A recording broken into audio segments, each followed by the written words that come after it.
ये अज़ीज़ तालबात जो chapter number 12 है, ये चूँकि ख़ासा अहमियत का हामिल है। इसमें मेकनिज़म है, इसमें ऑनलाइन लेक्चर ज़रा मुश्किल हो जाएगा, इसलिए 13वां और 15वां चैप्टर जो हैं इनको हम शुरू करेंगे।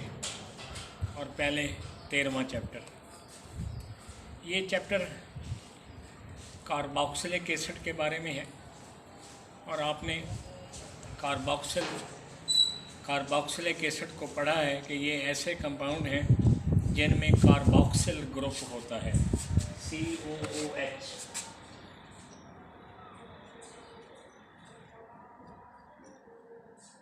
और ये जो चीज़ है ये कार्बोनाइल ग्रुप से निकली है, लफ्ज़ कार्ब, और इससे लिया है ये ऑक्सिल और इसको बना दिया है कार्बोक्सिल। ये जो साइड है इस पर कोई H एटम होगा, कोई अल्काइल ग्रुप होगा, कोई एराइल ग्रुप होगा। तो यहाँ से साथ साथ पढ़ते हैं। Organic compound containing carboxyl group as functional group are called as carboxylic acid. ये कार्बोनाइल ग्रुप और हाइड्रोक्सिल ग्रुप से बना हुआ है। Carb from carbonyl, oxyl from hydroxyl. अब ये जो कार्बोक्सिलिक एसिड है ये एलिफेटिक भी होते हैं और एरोमेटिक भी होते हैं। इनकी क्लासिफिकेशन है, यानी एलिफेटिक और एरोमेटिक।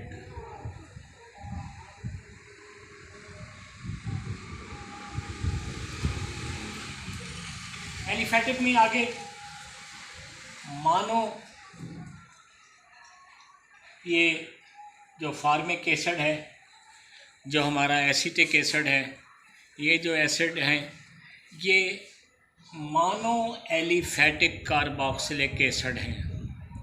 और डाई में हमने मिसालें पढ़ी हैं, oxalic acid, malonic acid, succinic acid, adipic acid, glutaric acid.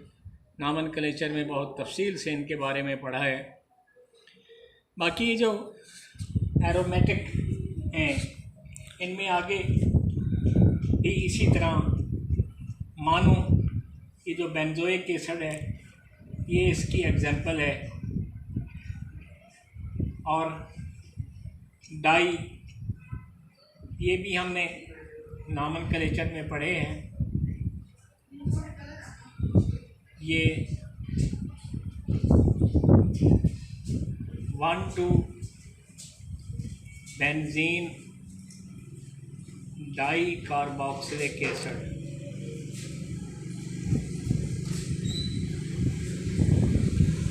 और इसको हम बतौर ख़ास थैलिक एसिड भी कहते हैं। इसी तरह 1,3 भी है, 1,4 भी है। तो ये जो छोटा सा टॉपिक है ये नॉमेनक्लेचर, ये क्लासिफिकेशन है कार्बोक्सिलिक एसिड की। तो ये अलग से एक सवाल कि कार्बोक्सिलिक एसिड क्या है और उनकी क्लासिफिकेशन। जहाँ तक नॉमेनक्लेचर है इसमें थोड़ा सा कॉमन नाम्स को हम देखते हैं कि common name of carboxylic acid were derived from the sources from which they are isolated। जैसा कि फार्मिक एसिड है, ये कहता है ये लफ्ज़ कहाँ से निकला है, इरिटेशन, चुभन जो पैदा होती है बाय आंट बाइट, मक्खी के काटने से, शहद की मक्खी के, उसमें फार्मिक एसिड होता है। लैटिन में वर्ड फार्मिका आंट को कहते हैं। It was first isolated by the distillation of red ant. Similarly, Acetic acid was isolated from vinegar and butyric acid was named after butyrum means butter. तो formic acid को formic acid क्यों कहते हैं, acetic acid को acetic acid क्यों कहते हैं और ब्यूटायरिक एसिड को ब्यूटायरिक एसिड क्यों कहते हैं, इनमें से किसी दो के बारे में पूछ लेना 2 नंबर के लिए बोर्ड का सवाल। जहाँ तक IUPAC नॉमेनक्लेचर है उसको हमने बहुत तफसील से पढ़ा है। जर्नल मेथड ऑफ प्रिपरेशन है, ये पहला जो तरीका है वो अल्कोहल से है। ये हमारे अल्कोहल हैं,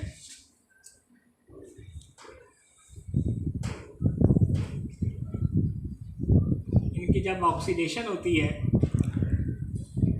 कोई ऑक्सीडाइजिंग एजेंट लिख दें, KMnO4 sulphuric acid, KMnO4 KOH, potassium dichromate sulphuric acid, तो ये पहले बनेगा अल्डिहाइड और फिर जब इसकी मज़ीद ऑक्सीडेशन होती है तो ये बन जाता है कार्बोक्सिलिक एसिड। तो प्राइमरी अल्कोहल एन अल्डिहाइड और oxidise to carboxylic acid by oxidising agent potassium dichromate in an acidic medium. और अल्डिहाइड की ऑक्सीडेशन माइल्ड ऑक्सीडाइजिंग एजेंट से होती है, हल्के ऑक्सीडाइजिंग एजेंट इनको कहते हैं। ये असल में 12वें चैप्टर का टॉपिक है जिसको अभी हमने फ़िलहाल छोड़ा हुआ है। उसमें एक टॉलरेंस रिएजेंट है और ये अमोनिकल सिल्वर नाइट्रेट होता है। ये स्ट्रॉन्ग ऑक्सीडाइजिंग एजेंट नहीं है, ये माइल्ड ऑक्सीडाइजिंग एजेंट है। इसके बाद अल्काइल नाइट्राइल, पहले भी थोड़ा सा जिक्र किया है कि जो साइनाइड होते हैं इनकी जब हाइड्रोलिसिस की जाती है तो ये इस हाइड्रोलिसिस के नतीजे में CN ग्रुप जो है कार्बोक्सिल ग्रुप बन जाता है। इसमें एसिड जमा वाटर भी हो सकता है, एसिड में इसमें अल्कली जमा वाटर भी हो सकता है। जनरली इसको H3O पॉजिटिव या एरो के ऊपर OH नेगेटिव लिखने से बस मसला हल हो जाएगा। Compound cyanide group are called nitrile. Hydrolysis of alkane nitrile on boiling with mineral acid और अल्कलीज गिव्स कार्बोक्सिलिक एसिड। अब ये जो साइनाइड हैं इसका जिक्र हमने पहले किया है कि अल्काइल हेलाइड ले लें, सोडियम साइनाइड से मिलाएं। ये अल्काइल हेलाइड है, सोडियम साइनाइड से मिलाएं तो ये साइनाइड बन जाएंगे। ये नीचे उसने आखिरी लाइन देखें कहा है, it may be noted that acid produced. अच्छा, इसमें फिर एक देखें बात कि जो तेज़ाब बनता है उसमें एक कार्बन बढ़ जाती है। जैसे देखें यहाँ एक कार्बन है लेकिन यहाँ जो प्रोडक्ट बना है उसमें 2 कार्बन हो गई हैं, तो साइनाइड से एक कार्बन का इजाफा हो जाता है। कार्बन चेन को एनलार्ज करने का ये भी एक तरीका है। ग्रिग्नॉल रिएजेंट से ये हमने थोड़ा सा जब ग्रिग्नॉल रिएजेंट का जिक्र किया था तो उसमें कहा था कि ग्रिग्नॉल रिएजेंट को जब हम CO2 से मिलाते हैं तो हमें कार्बोक्सिलिक एसिड मिल जाते हैं। ये कोई ग्रिग्नॉल रिएजेंट है और ये कोई कार्बन डाइऑक्साइड है। ऐसे चार्जेस हैं, Mg यहाँ आएगा, R यहाँ जाएगा, C डबल बॉन्ड हो, इसके साथ MgX आ जाएगा और इधर से R आ जाएगा। इसको H3O पॉजिटिव से मिलाएं तो यहाँ पर H आ जाएगा। ये तरीका हमने 10वें चैप्टर में ज़िक्र किया था कि ग्रिग्नॉल्ड रिएजेंट को अगर हम CO2 से मिला दें तो कार्बोक्सिलिक एसिड बन जाते हैं। Carboxylic acid can be prepared by the reaction of Grignard reagent with CO2. The reaction is carried out by passing CO2 through ethereal solution, क्योंकि ईथर इसमें बतौर सॉल्वेंट होता है, of Grignard reagent, or by adding Grignard reagent to crushed dry ice, क्योंकि dry ice भी CO2 का दूसरा नाम है, suspended in ether. The addition product on reaction with mineral acid produces carboxylic acid. Hydrolysis of ester.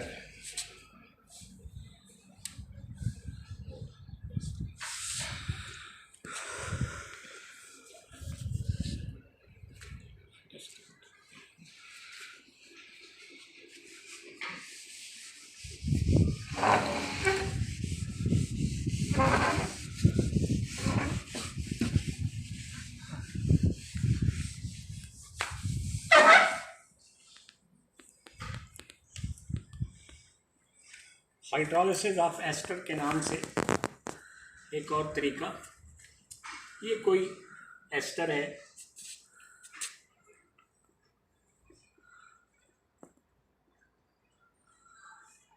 इसको और dash जाहिर किया है, यानी मतलब ये है कि दोनों और मुख्तलिफ हो सकते हैं। NaOH से मिलाया है तो ये ROH बन जाएगा और यहाँ पर सोडियम आ जाएगा। इसको HCl से मिलाते हैं तो ये तेज़ाब बन जाएगा और साथ NaCl बन जाएगा। जैसे कि ये एक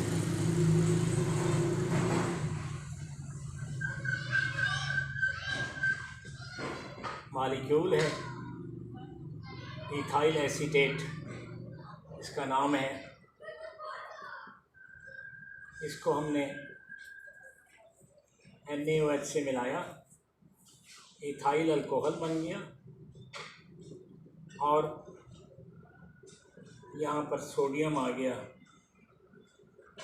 और ये फिर जब HCl से मिलेगा तो NaCl और एसिटिक एसिड बन जाएगा।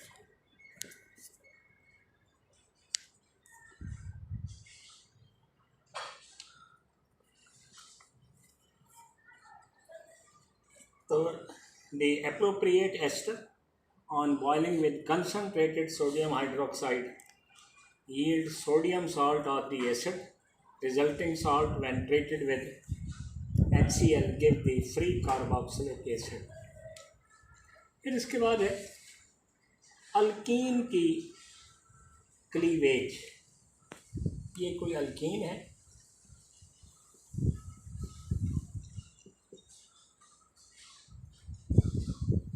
इसमें ये कोई ऑक्सीडाइजिंग एजेंट से मिलाया KMnO4KOH, यहाँ से बांड टूटेगा, एक मालिक्यूल तेज़ाब का ये बनेगा और एक मालिक्यूल ये बनेगा, दो मालिक्यूल कार्बोक्सिलिक एसिड के बन जाएंगे। फिज़िकल प्रॉपर्टीज़ हैं, स्मेल है, पहले तीन एसिड जो हैं formic acid, acetic acid, propionic acid, colourless liquid हैं, है पंजेंट स्मेल। अगले तीन जो हैं कलरलेस लिक्विड हैं with unpleasant smell. Solubility, carboxylic acid भी पानी में हल हो जाते हैं due to presence of hydrogen bonding. किताब ने इसको दिखाया है, ये हमारा पानी है और ये हमारा तेज़ाब का मॉलिक्यूल है।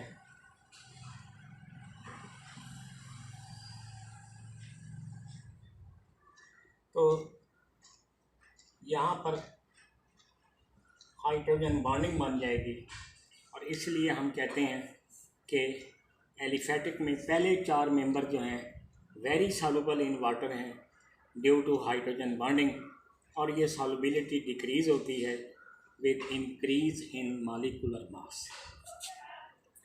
बॉइलिंग पॉइंट भी कार्बोक्सिलिक एसिड के ज़्यादा होते हैं, उनकी आपस की हाइड्रोजन बॉन्डिंग होती है। इसको आपके किताब ने दिखाया है। ये एक कार्बोक्सिलिक एसिड है और इसी तरह दूसरा कार्बोक्सिलिक एसिड है। ये इस ऑक्सीजन और इस पॉजिटिव चार्ज के दरमियान हाइड्रोजन बॉन्डिंग बन जाएगी और इसको कहते हैं intramolecular hydrogen bond, intermolecular hydrogen bonding.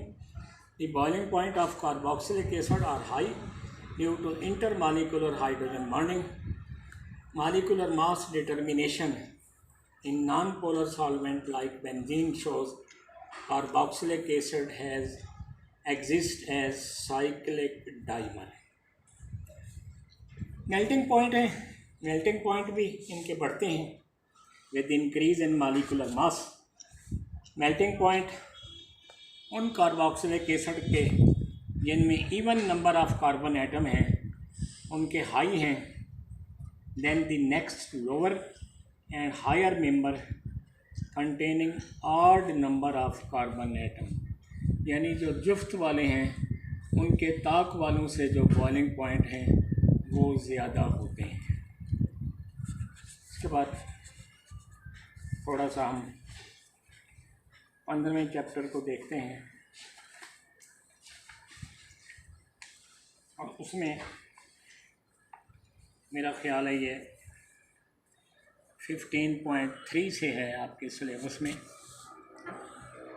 Element essential for plant growth.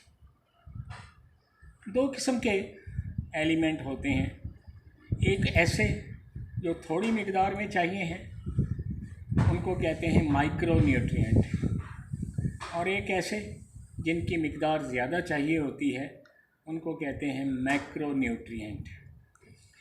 उनकी रेंज आपकी किताब ने बता दी है। माइक्रो के लिए है 6 ग्राम से 200 ग्राम।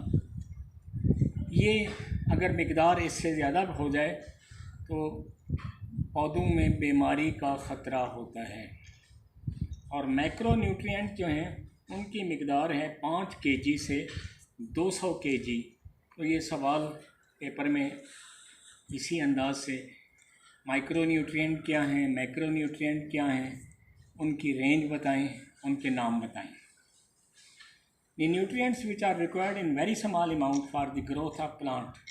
Micro nutrient boron, copper, iron, manganese, zinc, molybdenum and chlorine.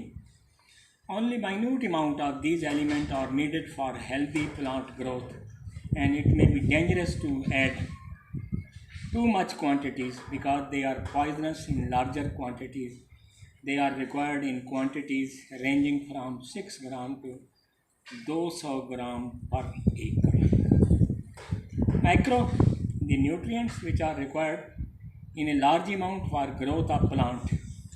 Micronutrient, nitrogen, phosphorus, potassium, calcium, magnesium, sulphur, carbon, hydrogen, oxygen. इनकी मिकदार थोड़ी ज़्यादा चाहिए और वो है 5 kg से 200 kg। Requirement of fertiliser. Every compound of the desired element can not be fertiliser. Desired element के लिए ख़ासियत ये है कि वो वाटर सॉल्युबल हों ताकि प्लांट उनको इस्तेमाल कर सके, can take up easily to the plant. Compound के लिए दूसरी शर्त ये है कि वो स्टेबल हो in soil as well as in storage. It should not be deliquescent, पड़े पड़े पानी को जज़ब ना कर ले, या set to hard stony material ना हो जाए। Above all it should be, सबसे बड़ी बात कि वो चीप होना चाहिए, सस्ता होना चाहिए। इसके बाद गुड फर्टिलाइज़र की क्वालिटीज़ को बताया है। पहली क्वालिटी ये है कि nutrient present in it must be radially या इजीली भी कह सकते हैं अवेलेबल टू द प्लांट। पानी में सॉल्युबल हो, it thoroughly mixes with the soil, it should be injurious, नुकसानदेह ना हो to the plant, it should be cheap, it should be stable so that it is available for a long time to the growing plant. It should not alter the pH of the soil by rain or water. ये ऐसी farm ना बन जाए जिसको plant आसानी से assimilate हासिल ना कर सके। इसके बाद है कि फर्टिलाइज़र 3 किस्म की हैं, एक नाइट्रोजनस है, एक फॉस्फेटिक है, एक पोटाशियम है। नाइट्रोजन, ये फर्टिलाइज़र जैसा कि नाम से जाहिर है नाइट्रोजन देती हैं टू द प्लांट और सॉइल, और नाइट्रोजन दरकार है during early stage of plant growth for the development of stem and leave. ये अहम जुज़ है प्रोटीन का, इम्पार्ट देता है green colour to the leaves, yield को एनहांस करता है, क्वालिटी ऑफ प्लांट को बढ़ाता है। कुछ मिसालों में ammonium sulphate, calcium ammonium nitrate, basic calcium nitrate, calcium cyanamide, ammonium nitrate, ammonium phosphate, ammonium chloride and urea. सबसे पहले एक छोटी सी फर्टिलाइज़र अमोनिया का ज़िक्र है। ये लिक्विड फॉर्म में होती है, जबकि बाकी सारी जो फर्टिलाइज़र हैं वो सॉलिड फॉर्म में होती हैं। All the fertiliser except calcium nitrate, sodium nitrate, potassium nitrate soil को एसिडिक कर देती हैं, तेज़ाबी बना देती हैं, लेकिन ये तेज़ाबियत कहता है कम हो सकती है बाई एडिंग लाइम, चूना डालकर। But this acidity can easily be control through liming of the soil by the addition of lime at regular interval. Ammonia एक अहम फर्टिलाइज़र है, ये 82% नाइट्रोजन रखती है और इसको 6 इंचेस तक इंजेक्ट करना होता है, नीचे दबाना होता है under the surface of soil to avoid from seeping out, ताकि ये बाहर ना निकल जाए। को बंद कर चाहे अगली क्लास